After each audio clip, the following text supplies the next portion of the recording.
Welcome to Fishing for Bees. This is my YouTube channel on swarm catching and beekeeping. A little bit about us. We're in Grand Rapids, Michigan area. We've never purchased bees. We're up to 24 swarm catches in 5 seasons.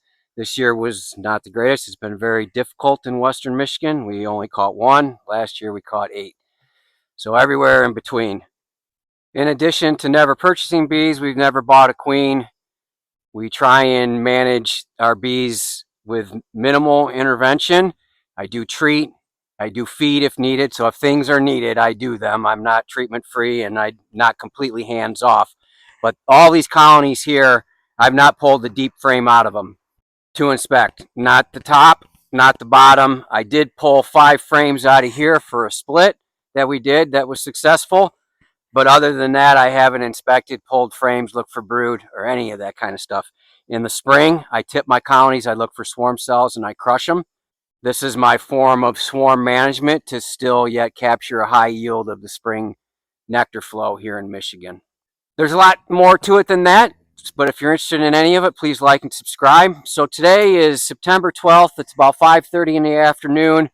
We're up here to remove the Formic Pro, the final single dose of the Formic Pro. I have videos on everything else. We do the 2-dose option, so a single dose for 10 days, followed by a single dose for another 10 days. These have been on here 11 days. I need to get them off, and I want to speak to why it's important that you take your treatments off. I see, and I've seen it since I started watching YouTube and stuff like that, people inspecting long after they've treated, finding treatments still in their colonies. You want to get them off because you don't want them to become resistant to it. The longer they're exposed to it, especially after it's gassed off or however it's treating, it gets weaker. They get exposed to it. They get accustomed to it. They become resistant to it. And we end up in situations where we are now, where there's treatments out there that are proving to not be effective anymore, that were very effective in the past. It's important that you get your treatments off. Read the instructions. Maybe not all of them are the same, but the Formic Pro needs to come off. If I were to leave these pads in here all winter, that residual of the formic acid being in these colonies, if there is mites in there, they're going to get, again, used to it, accustomed to it, resistant to it. And then at that point, you're going to probably be the first one to start learning that they're resistant to it, because your colonies are going to have problems. And as you treat with those same products, they're going to become less and less effective, to the point that they're almost not effective at all. So make sure you get your treatments off, and that's why we're up here. We're going to check the weights on them. So when the rocks are off and we're inside there, we're going to give them a tilt. We're going to check the weights. We are anticipating that we might need to feed. I anticipate every fall that I might need to feed. Last fall, I did not feed above the colonies like I normally do, and that was great. We're working in a system now where we're pulling our honey supers off before the goldenrod so that the girls get all the goldenrod nectar flow. We need rain. If we don't get rain, this goldenrod is not going to produce as well as it could, and in some cases it may not produce at all. So rain is in the forecast tomorrow. That's good. We really, really need rain so that we can keep this goldenrod going. I'm hoping that they're putting on some weight. I'm ready to feed when needed, but I try to avoid feeding. So back to what I said at the beginning, I try and do a fine dance between what needs to be done and not doing anything at all, as far as just letting them go and do their own thing. I'm in swarm catching to give bees a better chance for survival. Considering there's a 10% chance for survival in the wild, it doesn't take much effort for me to double that. And obviously I want to go way more than doubling a 10% survival rate in the wild. So, and I think I do pretty well with that. But managing freebies is a lot different than managing bees that you purchase. Just for the emotional part of it, I would be standing here with my hands on $400 if I had purchased these bees. I'm standing here on the investment of the equipment and my time, not the bees. And I find that swarms are very interesting. Their characteristics are different. You may be catching in the same area and you may be getting similar genetics or very similar genetics, but I found that you got some that produce a ton of propolis, other ones that are aggressive and produce a ton of honey, and everywhere in between. And I like that part of it. I'm also into swarm catching and beekeeping for the activity part of it. I'm not going to find many reasons to be climbing trees and trucking through the woods and lifting 50-pound boxes or more anywhere else other than in beekeeping. So it's good for me. It keeps me active. I'm not a treadmill guy. I find that way too boring. So these type of activities and the fly fishing and the fishing and everything else keep me very, very busy. So we got the smoker lit. You never know during different times of the season what your disposition of your girls is going to be. Last time putting the Formic Pro in here, we were able to put it all on every single one of them, and they didn't even really know we were in there. We never smoked any of them. Tried putting it on the 505 nuke in our holding yard, and they were insane pouring out. So again, that was the same day. You just never know. Two different areas. The goldenrod wasn't quite flowing down there yet. Here it was a little bit more. So I'm sure all that plays into it. Some of the things that are on the horizon are, in addition to possibly feeding, are going to be mouse guards and winter preparation. First part of winter preparation is getting the weights up. I need to get the mouse guards on. I'm rethinking how I've done mouse guards in the past, and I want to switch it up. I want to try and promote more ventilation in these. And the mouse guards I was using in the past, they close too much of the entrance. So I'm brainstorming some things. I'm trying to figure it out. It's going to consist of 1/2-inch hardware cloth. I'm just not sure how I'm going to put it on the colonies yet. And I may still close off some of the front entrances. I want to look around. I think the one on the end there is kind of weak. So now that the Formic Pro is coming off, Formic Pro requires that your entrances be wide open, great ventilation.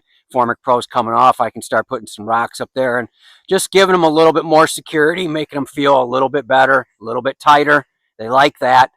They don't like all that extra space, and they certainly don't want any pressure from the yellow jackets or colonies next door. Shouldn't be pressure with goldenrod, but goldenrod could stop producing instantly, and then we're in trouble. So I'll move you. We'll do 2 of them. We'll check some populations on these girls, and then we'll wrap it up. This one on the last look was probably our highest population of bees. Weight feels pretty good. That's hard to remember, since the last time you were here, but I think this one was running light because of so many mouths to feed. And the direction it's heading is positive, so very, very good. This is an in and out day. I'm not going to pull frames. I'm going to get in between these 2 boxes. I'm going to pull that single pad of Formic Pro, and I'm going to close this safely. I don't like to do too many things in one day. And also, I ask myself before I start doing something, what am I going to do if I find a problem? If I find this colony's queenless, what am I going to do? Nothing. I'm not going to give it an egg frame. I'm not going to purchase a queen from down south.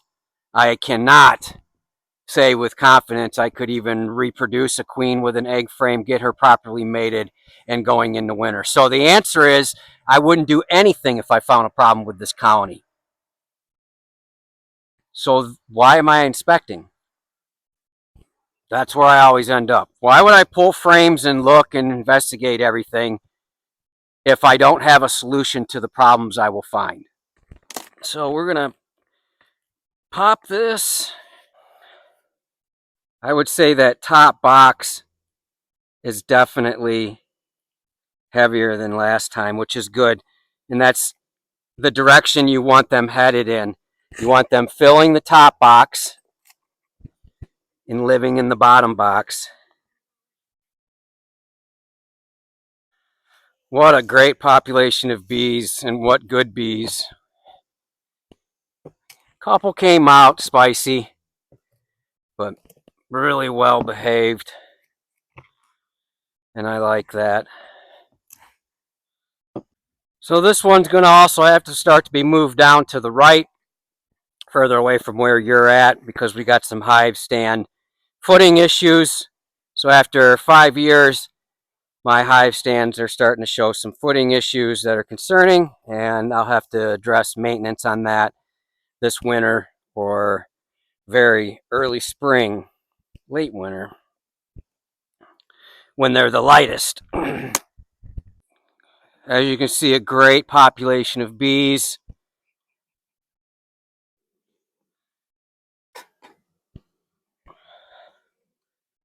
Smoke them lightly to push them down, not to get them flying. I'm not trying to put them in the air. So I'm going to continue along doing the same thing. I think you get the idea. I think I was clear on the importance of removing your treatments if that's what the instructions say. Again, if it's something that you leave in year round, then obviously you don't remove it. But for the most part, most of them, there's a time frame and then it needs to be taken out. You don't want to be in there this spring finding your strips, finding your pads, finding this stuff that needed to be removed. That means that the mites have lived with it, or the mites in the spring that have come along are living with it. It's very light, not going to be effective, but they're going to build a resistance to it by that exposure. So be careful. Let's work together. We lose the option of Formic Pro, and I'm not sure what direction we go in. I still use oxalic acid for cleanup. You'll see that here soon. In the fall, we'll come back and clean them up. Weights seem to be coming along good. I'm not sure if I mentioned, but when I tipped that one down there, number 3, the top box is heavy, heavier than the bottom box, and that's what I want. I want all that resources packed up here. I want all that honey above their head, and I want her laying the winter brood down here. And they're going to work their way up through the winter and eat into those reserves. And if I don't have to feed, that'd be great. I haven't bought sugar all year. I'd be happy to keep that going. If you stuck with me this long, I appreciate it. Thanks for coming along for the ride. I hope your bees are well.